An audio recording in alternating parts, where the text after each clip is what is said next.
you're looking for some inspiration and better ways to present yourself as an entrepreneur and leader, I think this episode of LinkedIn Water Cooler Talk is the thing that you've been looking for.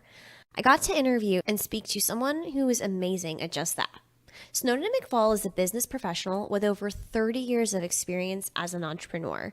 She's the owner of Brightwork and Fired Up Professional Speaking and Coaching, and is a best-selling author with 6 books under her belt. Snowden received her BA from Vassar College and Master of Arts in Teaching from Brown University. She's also the co-founder of Success for Women Entrepreneurs, which is a nonprofit group based in New Hampshire. Because of her impressive business accomplishments, she has been recognized by the Small Business Administration as a National Women in Business Advocate of the Year. This honor actually led to her being invited at the White House for a ceremony and congressional luncheon in her honor. And later, Inc. magazine chose Snowden as a finalist for the New England Entrepreneur of the Year list. She's spoken to thousands of top companies like Fidelity National Financial, Pepsi, Allstate, Pfizer, and many more. Snowden's experience and success as a businesswoman makes her an exceptional professional speaker and trainer. Her goal is to empower people, especially women, to achieve their dreams, reach their full potential, and own their power. If you're ready to own your power and need a little kick in your step, a little brightening boost in your day, this episode is just for you. I hope you enjoy. Everyone welcome Snowden McFall. I am so glad to be here with Snowden today. Snowden, how are you doing? I'm fired up. Fired up, amazing. Snowden, as I like to start with every LinkedIn Water Cooler Talk episode, I ask all my guests this. I would like to know, what are you grateful for today? I am grateful for so many things. You know, one of my neighbors just had brain tumor surgery yesterday. So I'm incredibly grateful for my health, for my wonderful husband. We moved into our new home this summer. Congratulations. Yes, thank you. We built it. It took us a year, so I'm excited about that. And I'm grateful for the work that I get to do with incredible women. Yes, your journey, everything that you've done, from coaching to being an entrepreneur to being an author to all of it, everything that we've just presented in this episode, it's so inspiring. And, you know, something that we often tend to not do is take a moment to pause and reflect on what we're grateful for. So, in the daily grind, I think it's just so important to take that step back and really understand where we went on our journey and where we're going. Well, you know, the research is out of Harvard. Sean Aker wrote a book, The Happiness Advantage. And the research is, if you write down 3 new things that you're grateful for every day, your brain will start actively seeking out new things to be grateful for, and it increases your happiness. Well, I'm happy to hear that. But, you know, speaking of happiness, something that makes you very happy, from what I understand, is your ability to be a public speaker, inspire women, get them fired up, and really everyone too. Right. But tell us how you got into public speaking and being an author. So I owned an ad agency. I started an ad agency when I was quite young, your age. Yes. And about 3 years into the agency, I helped co-found a nonprofit group called Success for Women Entrepreneurs. This is up in New England. Yes. And we had our first statewide women's conference. We had 250 women, which was very exciting. Obviously, there was a big need. And I was teaching on the weekends. I was teaching seminars on the weekends. One of my seminars was Making a Difference in the World, all about how people could take action on a dream, make it happen with a support system and action plan, and they would leave fired up, ready to go. And several people started asking me to speak on entrepreneurship after the women's conference. And so I started speaking on that and started speaking on a number of things. And when my first book came out, which is based on that Making a Difference in the World seminar, my publisher said, you need to join National Speakers Association. So I did. And National Speakers Association is a wonderful organization where people who speak professionally for money more than 25 times a year join, and we have conferences, conventions, and workshops throughout the year. And that's been invaluable in my career. And I discovered it was a whole nother business. I was like, oh, okay. And I love that business. So I started a second company. That's phenomenal. And right now in the market, there are a lot of podcasters actually that are wanting to learn how to transition from podcasting to becoming public speakers. Right. So I think that's another really great reason why you're on the show, is to provide a little bit that insight, encouragement, and guidance for that.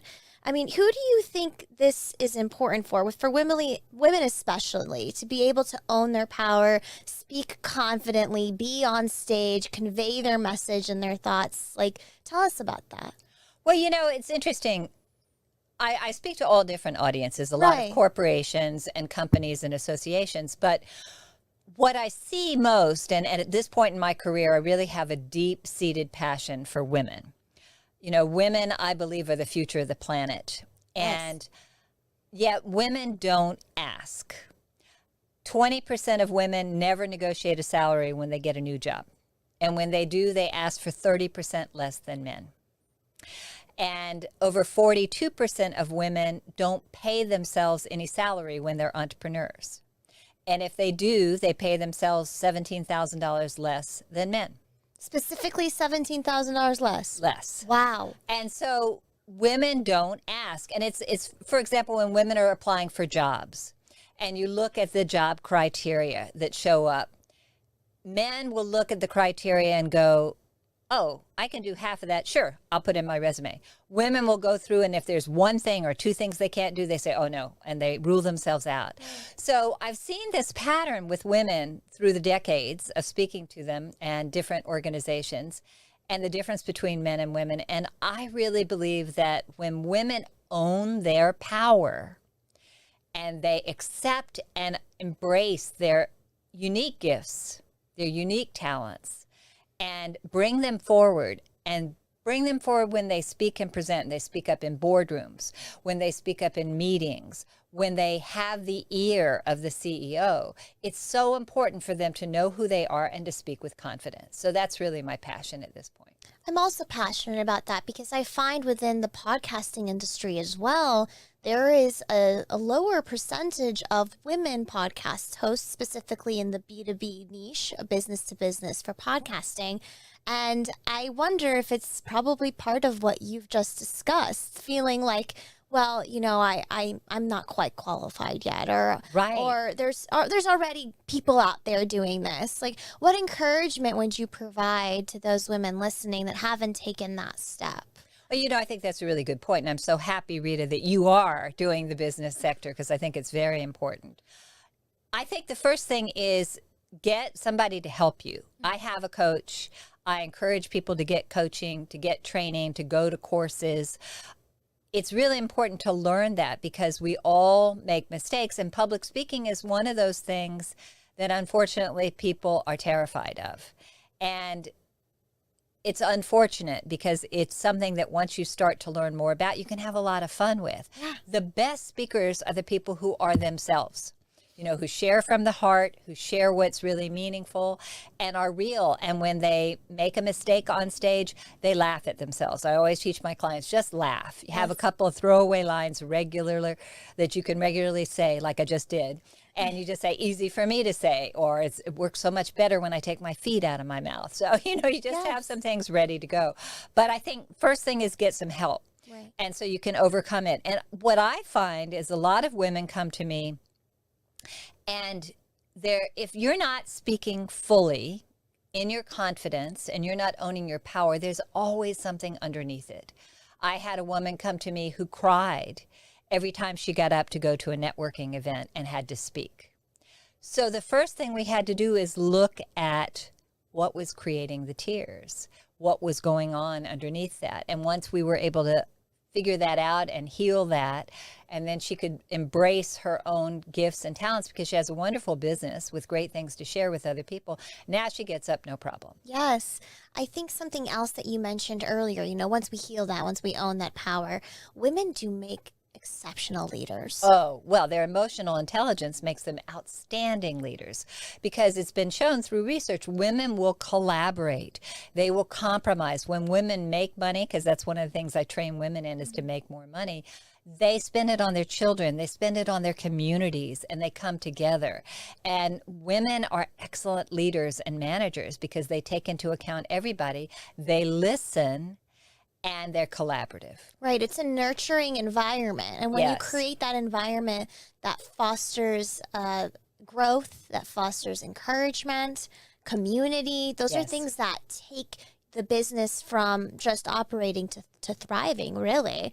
And we're not saying that men can't do that. We're Right. just saying that women can. And if you are a woman who hasn't felt that way, there is opportunity for you and there is that next step. Absolutely. And yes, there are a few sectors of women who will put other women down, and that's too bad. That Right. happens. But that's not the majority of women. Most of us want to see other women thrive and succeed. I get so excited every time I see a new entrepreneur or someone coming up through the ranks and who really makes it. Right now in Jacksonville, we have so many women leaders. Yes. It's wonderful. It's so great to see. We have 2 CEOs in this city of Really? big organizations. Yeah, so it's really exciting. And once you started doing your public speaking and everything, right? You inspired people as a result of that, but specifically this coaching piece of what you do for women, this passion that you have. What made you want to get into this avenue in this field? I think growing up in the South, I grew up in North Carolina, and I was supposed to be married by 23 and have 3 or 4 kids, by 30. And I didn't do that. I got married a little bit later, Yes. and I don't have any children, although I love children. I have over 27 nieces and nephews. Well, that's a lot of kids, yeah. And they range from infant all the way up to 35. Yes. But and so I love children, and I was a school teacher. But I saw that women just didn't, at that point in time, women were not.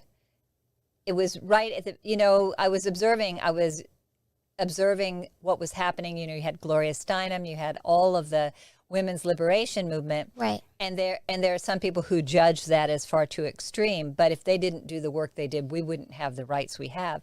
And you look at Ruth Bader Ginsburg and what a phenomenal leader and woman she was. We would not be able to have credit cards, have bank accounts, own our own homes without Ruth Bader Ginsburg's work.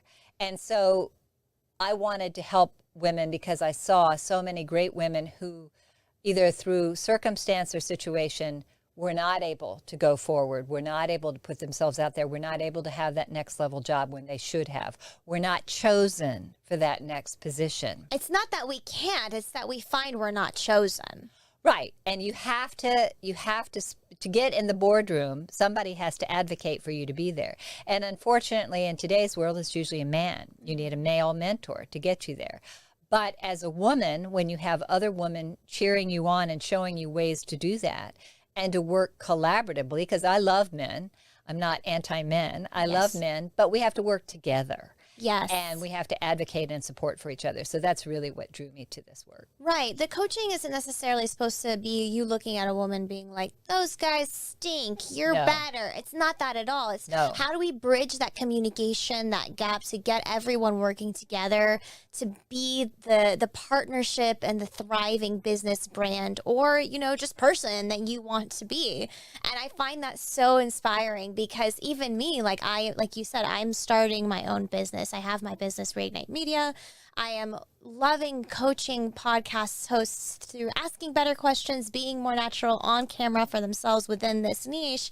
And it makes me excited to have someone on the show to teach me too, because we can all learn from each other. Absolutely. And I can learn from you and we can all learn from each other. And that's what it's all about. And ultimately, then business becomes better and the world becomes better because Yes. we're taking care of each other and we're helping each other out. Right. And that being said, so I can learn too, what are some of the most common mistakes that people often make on stage, on the podium, or behind the mic too? A whole bunch of questions there. So on stage, Yes. a couple of things. Women in particular waste their open. Okay. They'll say, "Oh, good morning. Thank you for having me. What a great group." You've just lost that opportunity. So don't waste your open. That's one of the big ones. Also, own the stage. And part of that is preparation. People talk to me a lot about nerves because there's a lot of nervousness about speaking, male and female. And the key to avoiding and overcoming nerves is preparation. And so part of preparation is getting to your space early. So if you're going to be speaking, like I'm keynoting in a couple weeks at a big conference, I wrote today and said, how early can I get in? I want to be there at least an hour, preferably 2 hours before the conference starts, to test my mics, to test the sound, to make sure my PowerPoint syncs up, to make sure everything works, to get a feel for the space. I once spoke at a National Speakers Association convention, which is exhilarating and terrifying because you're speaking to the best of the best. Yes. And I got down to the room about 2.5 hours early, and it was set completely wrong. It was still set in round tables for breakfast, and it was supposed to be set theater style. Yes. So I followed protocol, and I called the NSA staff member, and I said, the room's not set correctly. Could you please have the hotel come fix it? Half hour goes by. Hour goes by. Hour and 15 minutes. And I said, okay. And my husband was there with me, supporting me. He had flown out to be with me in Texas. And we set the whole room ourselves. The whole thing. We broke the tables down. We set up the chairs. We set the whole room ourselves. And then it was fine when people arrived. And nobody who arrived knew that that had happened. Right. So sometimes you have to do that. You have to take control of your environment. And part of that is being prepared. And it's not just the room itself. It's being prepared with your content. But don't memorize your content. Yes. That's a really big mistake. I made that mistake. Did you? I personally made that mistake. Oh, my. I did it. I tried doing a speaking presentation on trends for podcasting for this year, right? Way earlier in the year. And it was just for me to get my feet wet and get myself motivated, right? I memorized part of it. I listened to you speak before. I didn't listen to you, Snowden. See, I didn't listen to her. See what happens? And I got nervous. Yeah. And because I got nervous, I fumbled. And rather than being able to go with the flow, Right. I froze. I finished the presentation, but it wasn't as good as it could have been. Right. Well, and that's what happens when you lose your place. If you try and memorize, you lose your place, you're in big trouble. Right. And so you want to have a few key words that from then you can speak and that you know, but you don't want to memorize. And it's also the same thing, don't read a script. I mean, nothing is more boring than people sitting there and reading just a sit script. there and be like, on 407 years ago, our founding fathers. Yeah, but see, that's interesting. Most people read in a monotone, right. and it's totally boring, and it's like, and I've got this next thing I'm going to tell you here, and blah, blah, blah. Yes. So don't talk in a monotone. Right. The other big mistake I see is that a lot of women don't stand in their power. That's part of, their physical body presence of what you're going to wear and how you're going to present yourself and how you're going to stand on stage. That's part of preparing. You want to walk that stage, get solid, figure out where you're going to stand so you are not standing in front of your PowerPoint, which I witnessed a speaker do just recently. Half the time they're walking in front of the light and the light is cutting. I actually heard it's better to not have a PowerPoint. What do you think about that? Well, honestly, for decades, I spoke without PowerPoint. I prefer to speak without PowerPoint. But so many of my clients asked for a PowerPoint. Yeah. That I have it because people asked for it. But here are some keys about PowerPoint. All you should have in PowerPoint are some pictures and a few bullets. Again, I just saw a speaker speak whose slide must have had 75 to 100 words. It's like, no one can see that. No one can read that. There's no time for it. Or they turn around and they read their PowerPoint. I'm guilty. We're learning. So don't do that. They're Yes. an accent. They're something to make people think about what you're saying. Yes. But people get distracted by too much stuff on PowerPoint. They're just an accent to you. You're the content person. You're the expert. You're the person with the wisdom that they came to hear. Yes. And so you want to make sure that you do that. Yes, I recently, when I was speaking at PodFest, I did a presentation, and it gave me a good opportunity to see other speakers and kind of Yes. really process the things that you've talked about. And I did find the ones that even didn't have any PowerPoint at all, people were listening to. Oh, yeah. Well, and you can have greater interaction with the audience without PowerPoint. Yes. And that's the other thing I see as a mistake is not having audience interaction. If you want anybody to listen to you under the age of 50, you better get them involved immediately. What are some tips for that? Well, I mean, it can be as simple as having somebody turn to their neighbor and share some information about what you're talking about. You can have people get up and work in small groups.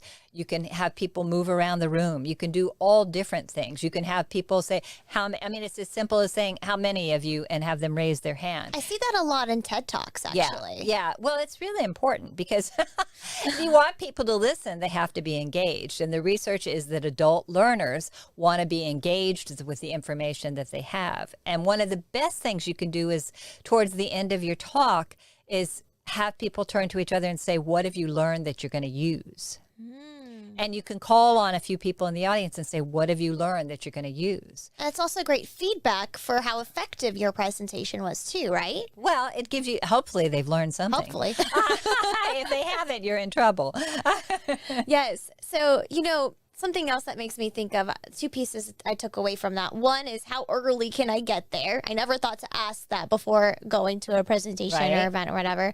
The second thing is the open, because there is research that has showed today, especially around my demographic, the attention span is for an impression is like 3 seconds. Yeah. It's not even like, if you think it's that on social media, I mean, our videos are a minute long now, sometimes even less. Right. So if you're going to have somebody want to be engaged for any amount of time, more than 5 minutes, you can't sit there and just tell them about your whole life story within the first couple seconds. That's right. So what's another example of like a better opener? Well, I'm not saying this is the be all and end all. This is just what works for me because I have an unusual name. And that's one of the keys, is if you have an objection that somebody's going to make about your name or about your background or about something, lead with it. Own with your power and lead with the objection. Lead with it. So Snowden is an unusual name. And people always, Snowden, what kind of name is Snowden? So to stop all that side talk, as you know, because you've heard me speak, we met at one of my speeches, is I talk about how I'm married to the most wonderful man in the world, but I did not take his last name because it's Whiting and I would be Snow White. Yes. And my in-laws are Jack and Jill Whiting.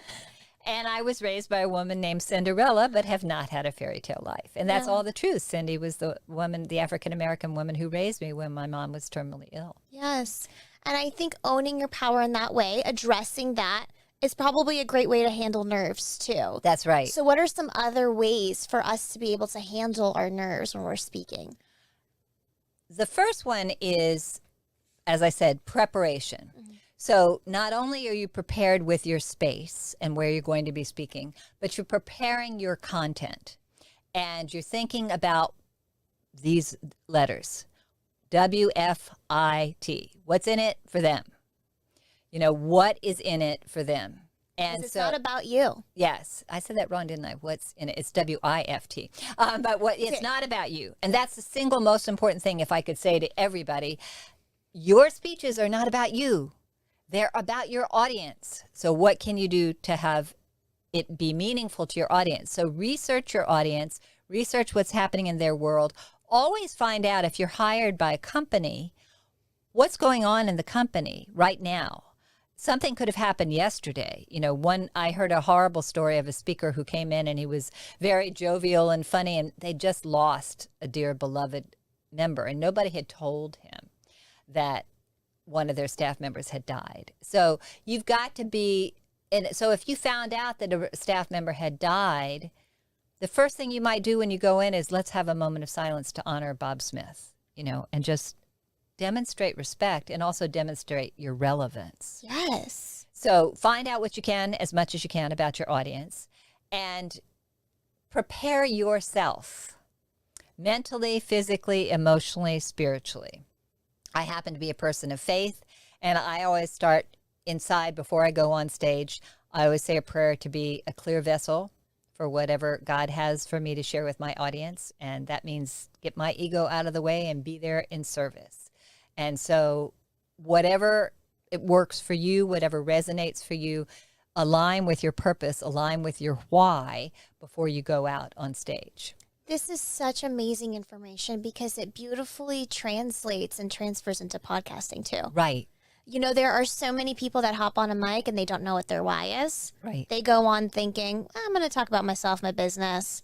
Right. But that's everybody. How are you going to separate yourself from the noise out there? And are you going to help anybody? Right. And if you are truly passionate about something, that passion shows. It's authentic. It's real. And if you're not, that also shows.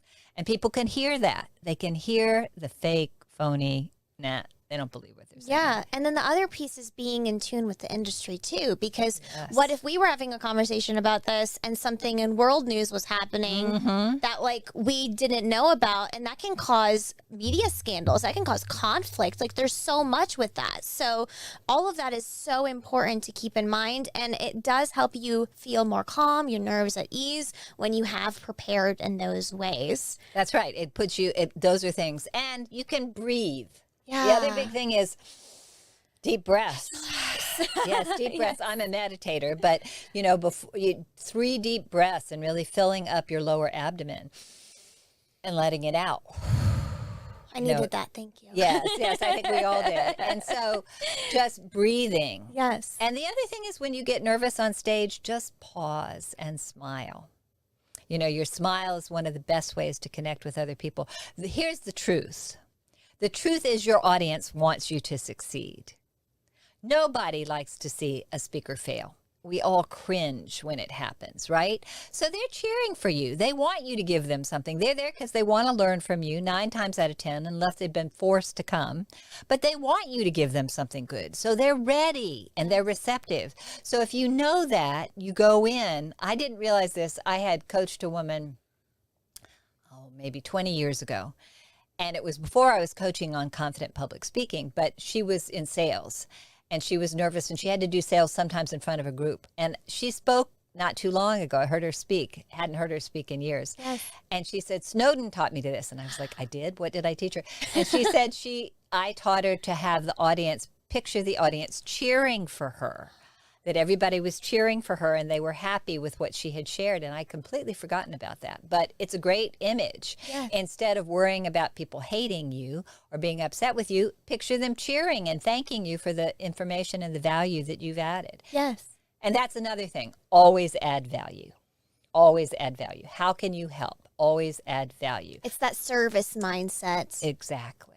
That'll take you so far. I mean, the podcast world, like, people won't listen unless it's an entertainment podcast. Okay, I get it. Yeah. We're talking about the business podcasting world. If you're not providing value, if you're saying the same things every episode, they're going to stop listening.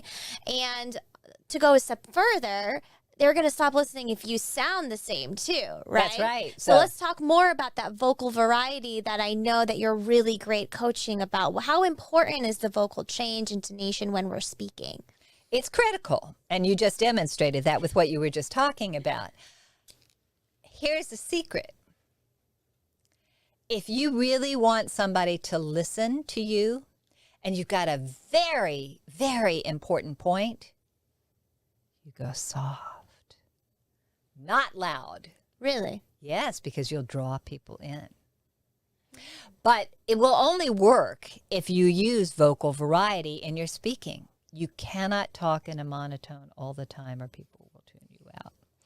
And so one of the best ways you can do that is to practice putting different vocal varieties and different expressions in your vocal cords and varying the tone and the pace of your speaking. I was just listening to a speaker who was very interesting, but she was speaking a mile a minute and she was kind of like an auctioneer and it was too much. Hey, but it's a swing. Yeah, that's right. And no, but you can't get it because you're lost in the speed. Yes. And then you're focusing on the speed and not the speaker.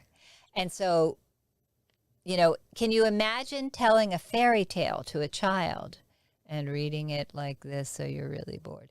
That's not going to get a child's attention. So that's how you can start practicing your vocal variety, is to think about fairy tales and what you tell to children. That's part of the reason why I started my other podcast, Bippity Boppity Business, is to encourage business leaders that we can infuse wonder into our work. I love that. And there are certain ways that we learned as kids that we are able to do that. But as we get older, we get insecure, life happens, it stops. But just think about, like, if your child self was listening to this, how would they interact? What makes them feel starry-eyed, excited, whatever? And another thing for me, like, prior to doing business, I was a theater major. Initially I was going to do acting, stage, music, all of that. So some of that vocal variety I resonate with, because they teach you that when you sing, when you portray your messaging. But I think particularly transferring that into speaking can be difficult. So something you mentioned, if you have an important point to convey, you lower your voice, you lower the tone. Okay. And you lower everything slows down. Slows. And gets quieter. Instead of loud, most people think when you have a really important point, get big, get softer. Okay. And it's a contrast. And you just said a word there that's a perfect one to play with, and that is wonder. Wonder. Yes. You don't want to say wonder. Wonder. Yes. You imbue it with the emotion. That's a great word. Yes, thank you. I think it's part of my storytelling strategy. It's so important when we are conveying our message because, maybe we don't have nerves. Maybe we have the vocal variety. Maybe we have all the confidence down, but we're still not resonating with our audience. So how important to you, what are your tips and strategies for infusing that storytelling into the presentations and the coaching work that you do too? I think stories are everything. One of my trademark lines is stories are the currency of memory. Ooh. Is that a good one? Yeah, I love that. Stories are the currency of memory. Right, because throughout all of time, people have learned through story. They've been passed down through generation and generation and generation. Before books were published, before there was Instagram, there were stories. And stories still are what resonate with people. And so stories are really a critical piece of our lives. And if you want people to remember you, if you want people to know what you're doing, if you want them to be involved with your content in any way, shape, or form, you tell a story. Yes. And it's very powerful. I see that for me when I have told stories on LinkedIn specifically, taking a little bit of a deviation towards that, they do better because a lot of people make the mistake, just like when they do speaking, they post online just about their business, their services, their offerings, how great they are. Right. Nobody gives two cahoots. Right. But the funniest thing is the other day I posted a story video that I wasn't intentionally planning on, but how I tried to DIY a teleprompter and I terribly failed at it. And you know what? That was one of my best performing videos for that week. Right. It just further iterates the point that being authentic, owning how you are, what your message is, and sharing through story, people will remember that.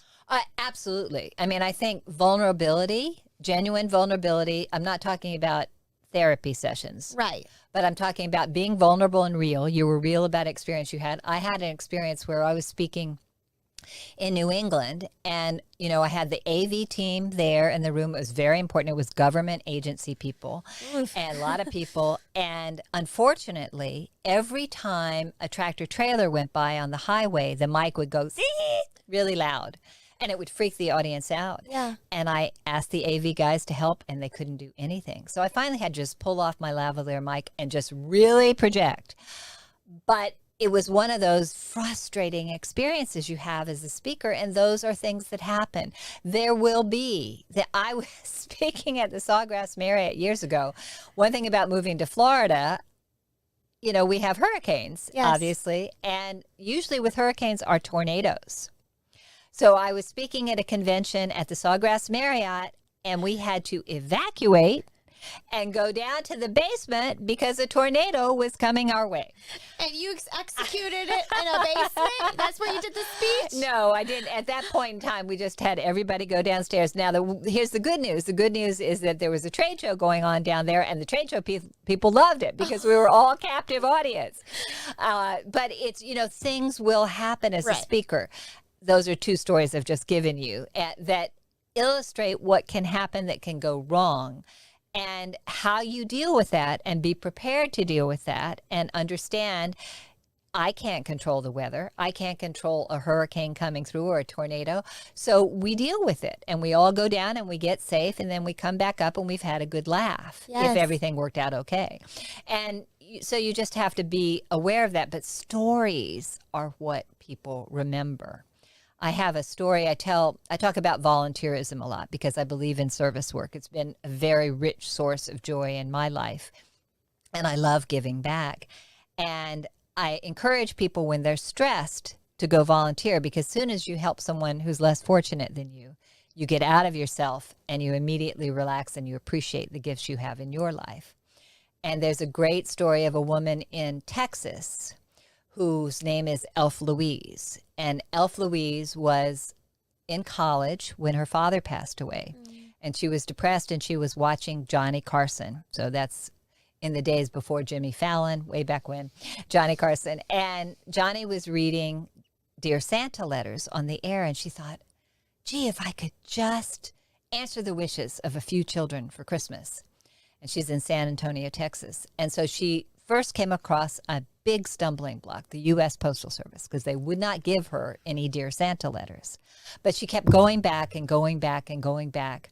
And they finally gave her some. And what she did is she would take the letter and she'd say, here, read this to people in coffee shops. And they all would donate money and toys. And the first year she did 13 families. Wow. And she was so excited about it. She had put on an elf costume. She had somebody in a Santa suit. And she opened the door of this little girl's home, and she witnessed the unbridled enthusiasm, the radiant joy of children opening presents for the first time. And over in the corner was their mother, tears streaming down her face, but a grin from ear to ear. So what would that experience feel like for you? How would you respond? It would be powerful. Yes. I might also cry too. Right. Right. To be honest. Right. So that's what one woman has done for over 35 years. Wow. And now over 10,000 people come together between October and December, and they've done over 60,000 children. And it's astonishing what the power of one person's vision and dream can be, and how she can make a difference. Right. And it all started with a couple Santa stories. Exactly. So what's your story? That's right. Right? That's right. What's your story? Whoever's listening to this, I mean, we all have a story. I personally like to say there's always a story to be found, That's right. no matter how big or small. And the stories that we share aren't always about the wins. No. People resonate more with the process. I interviewed a video game designer and narrative writer for video games. And I asked him, like, what is it about these video games that get people hooked? Right? Aside from the levels or whatever. And he's like, it's the story. They People get don't hooked. realize Yes. that they feel a part of the story. Right. And the sad thing is, I think, this is just my opinion, too many people get hooked in the community of a fake video game rather than the community that's at large right around them and the people that they could embrace. So it's fascinating in terms of that. And while I think video games are fine, I think connecting with real people is more important. Right. So So- part of what I've been looking into is like, how do we take what we've seen in pop culture for creating these super fans from video games, from Disney, from all of these, super big brands, and how can we implement them into the work that we do every day? How can we take that and really just inspire others? And I think what you're saying is it's just as simple sometimes as a right and a good story. That's right. And I mean, if you really want to get people involved with your, say you have a pet nonprofit, you tell a story. Sometimes they're heartbreaking. Sometimes they're wonderful and awe-inspiring, but that's what enrolls people are the stories. Any good fundraiser for a nonprofit, you'll see videos of that and you'll see those experiences. Yes. So, as we're telling stories, we've talked about, quick recap, we're on stage. We are excited. We're owning our power. We've prepared. We know our content. We know our audience. We know who we're impacting. How can myself as a woman improve my speaking abilities? And that's what are some mannerisms that women often do when they're speaking, like saying sorry all the time, that we can improve upon. Well, saying sorry, that's a whole nother topic. There's a whole nother book. I mean, women apologize constantly for everything, and it's ridiculous. We've got to stop doing that. We are our own harshest critic. And how often do you hear men apologize? Seldom. So we've got to really cheer ourselves on and really be our own advocates and really recognize our own unique gifts and talents. We are so hard on ourselves. I coach high achieving women. That doesn't mean they have to be at the pinnacle of their career. It means that they're on their way up and they're working on it. And so high achieving women are especially hard on ourselves. Yes. We just really criticize ourselves and judge ourselves so harshly, and it's not necessary. And getting yourself fired up before a speech or before a podcast or any video presentation or a TV interview, again, you check in with your why. You check in with that. What are you doing this for? Why are you there, and who are you there to serve? And remembering it's not about you, it's about the audience. And what message or wisdom do you have uniquely because of your experience that can help other people? It's in my introduction as a speaker that I grew up in a violent alcoholic family. And that's important for a couple reasons. One of them is people make judgments about how we look, right? Right. And they think, okay, so I once had a reporter come into my office because I had won a national award from the Small Business Administration. And she came into my office in New England and she said, "What do you know about life being tough?" Stereotype, assumption, judged a book by its cover, essentially. Right. Yeah. And so I started talking about my background and my childhood and a number of other things and difficult experiences that I've had, as we all have had. Everyone. And I said, "Does any of that count?" And so she then became quiet and she wrote a decent article. I really wasn't sure what it was going to be like, but that's embarrassing. Oh my goodness. You couldn't imagine being in that boat on the other end. Oh, wow. It was just like, but it was I don't know if she was going for shock or what. Right. It was just interesting. But, we all have challenges. We all have things we deal with on a regular basis, and you don't know. People around you are hurting. And they are hungry for something good that you can give them, a kind word, inspiration, education, information. Hope. Hope is a strong connector. It is. Anytime you can inspire hope in your content, you've done something right. Right. And I have tough days. I mean, Monday night, I was not in a good place. I was really not in a good place. And so I cleaned out my drawers and I cleaned out my closet and I made order out of chaos, and that calmed me down. I meditated, I prayed, I listened to something that inspired me, and I did freeform writing. And so I was able to get myself back into balance. But we all have times when we're out of it, when things are not going well, and just acknowledging that and being gentle with ourselves. And women are doing 1,000 things, taking care of ourselves, others, our husbands, partners, wives, children, pets, parents, grandparents, and our businesses. And where do we factor into that? For so many of us, bottom. Yes. And it's got to be the other way around, because you can't take care of others unless you take care of yourself first. It's an important topic because something I have found recently is people experience pod fade in the podcasting industry, Yes. right? Burnout happens everywhere.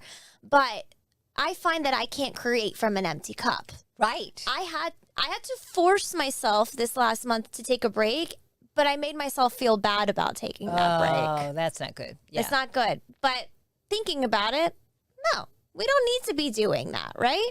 No. Yeah, everybody should take a break. And burnout is rampant in this country.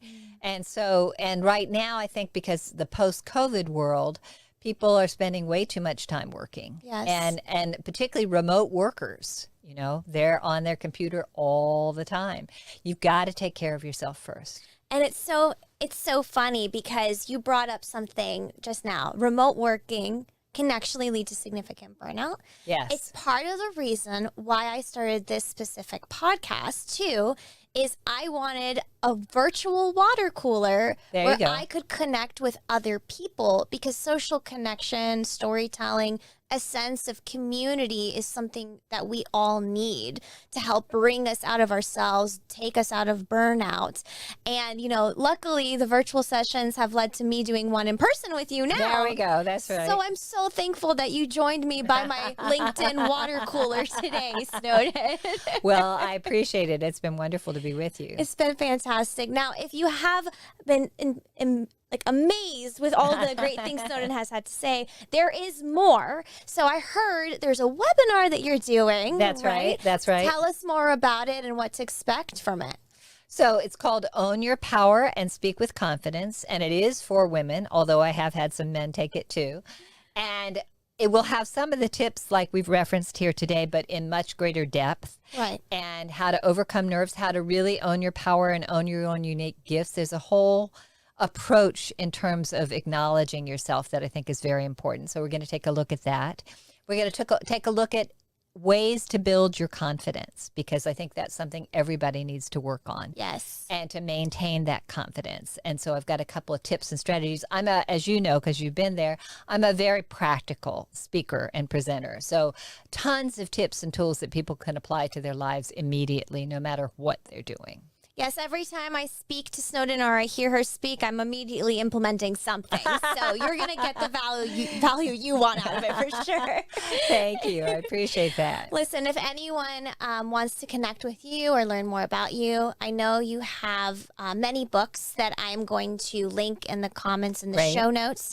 But tell us about your TV show and your social media. Where can we find you? So first is the website. It's firedupnow.com and then /power if they're interested in the webinar. Yes. So firedupnow.com/power. And of course, all my books and speeches are on that website as well. And I'm active in LinkedIn, Facebook, Instagram, Twitter.